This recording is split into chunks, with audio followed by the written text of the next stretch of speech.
You are watching State of the Nation, and we've been talking about the spate of kidnapping in Nigeria, especially in Lagos and other parts of the country. And we've been talking, especially the talking point has been the latest killing by the Nigerian police in a shootout of a kidnapping kingpin known as Vampire. And I have with me the CSP Jimo Moshood, who is the Public Relations Officer of the Nigerian Police. Thank you for staying with us on State of the Nation. Now, earlier in the year, Governor Rochester Okorocha of Imo State actually placed a 5 million naira bounty that anyone who has useful information on that could lead to the arrest of a vampire should come forth with it. Was that instrumental to the success of this operation? Thank you so much. It is important to let the people know that outside His Excellency promise of the 5 million naira, we have to work on intelligence gathered about the vampire, as he called himself, and we have to engage the technical platform of the force to ensure that we have results in this regard. But it's not to preempt anybody that may come up that he has provided any information anywhere, but to the best of my knowledge, the intelligence we gathered and the follow-up we did based on using an intelligent platform to track him down is what will lead to the success. But you know, the kidnappers are people that are fully armed. And in doing such, we have to ensure that we mobilize enough manpower and resources and bring in specially trained police officers in the person of the leader of the intelligence response team and his personnel, and equally ensure that the special forces that are deployed play one significant role or the other. Because I cannot be here and be telling you the detail of the operation, but within the force, what we did is exclusively what the police have done is within the force. We are not aware of anybody that provided information to us that probably may use that platform to want to take the promise of the 5 million naira. The force gather intelligence on him, we work on this actionable intelligence, and we are able to get them to the point where he's hiding with his cohort. And getting the adequate precision in this regard has helped us a lot to be able to make the operation very, very successful as we have it today.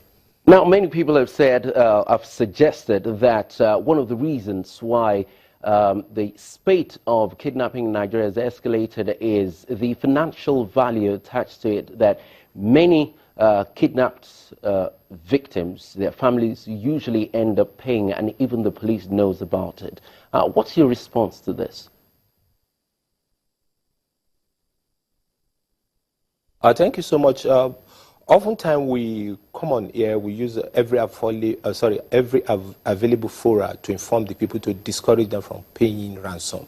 Because when you pay ransom, you encourage others to kidnap. Because for every kidnap incident, every kidnap case that has been reported to the force, we've been able to have results, arresting the kidnappers and rescue the victim. But we are not in the mind of the family members, and there's a limit to which we can influence them. But I want to, under here, still encourage them not to pay ransom in this regard. Well, what you said at the beginning, the kidnapping is not rampant. It's only kidnapping is cheaper than when you go into armed robbery or that violent crime. Because if somebody is taken away, it takes hours before the information will get to the police. Because somebody that is being taken away may not be able to communicate and let the people know that he has been taken away. So, and that is why it is important for people to take precautionary measure.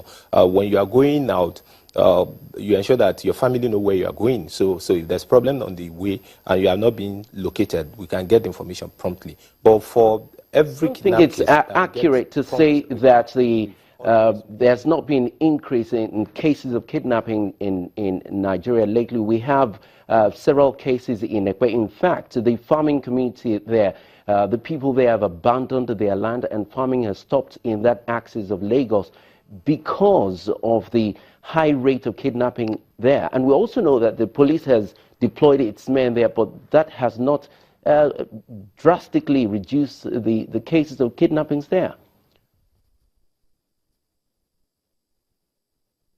Thank you so much. I wouldn't want to agree with you on that. There actually, if a person is kidnapped in any community, there will be a call for concern within the community, and it to go into the media. When it go into the media, it will be assumed that it is widespread. It's not widespread. What you have nowadays prompt reporting.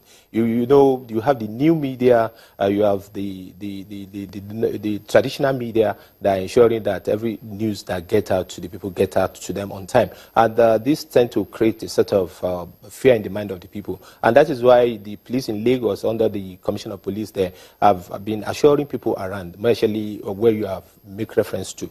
And it is important that the community, and that's why we are engaging the community to ensure that we bring them on board in the priority of policing them, because it's Jimoh Moshood, Police Public Relations Officer, thank you very much for spending time with us and shedding light on some of the issues that we have raised tonight on the show.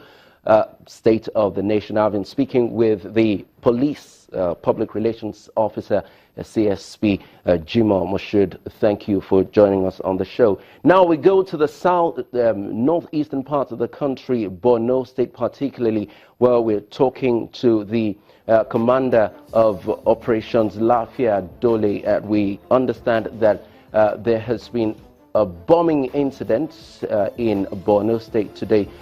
3 people died, and those, thankfully, were the people who perpetrated the attack. Commander, thank you for joining us on the show right now. Can you fill us in on that incident that happened in Borno today? Thank you, Khaled. I appreciate the fact that you're getting across. Earlier on, of course, the Commissioner of Police has spoken to the press, but straightforward, the incident actually occurred along the Dambuwa Road, which was not far from the NNPC depot here in Maiduguri. At about 2:35 a.m., 3 suicide bombers, 2 of them males and 1 female, were seen loitering around the general area by the civilian JTF, and of course they tried to persuade them to, come out from that general area. But of course, in the process, while trying to dissuade them from, carrying out that attack, one of them, detonated the vest that was on him, and that led to the explosion. And of course, another one, which was actually a 4th one, there were four of them, happened early in the morning, about 6:35. And that one, of course, was picked up by the security agencies, the soldiers actually. And that one could not perform our enterprise. And so in all, we want to say that it's only those who came in as the suicide bombers that were affected.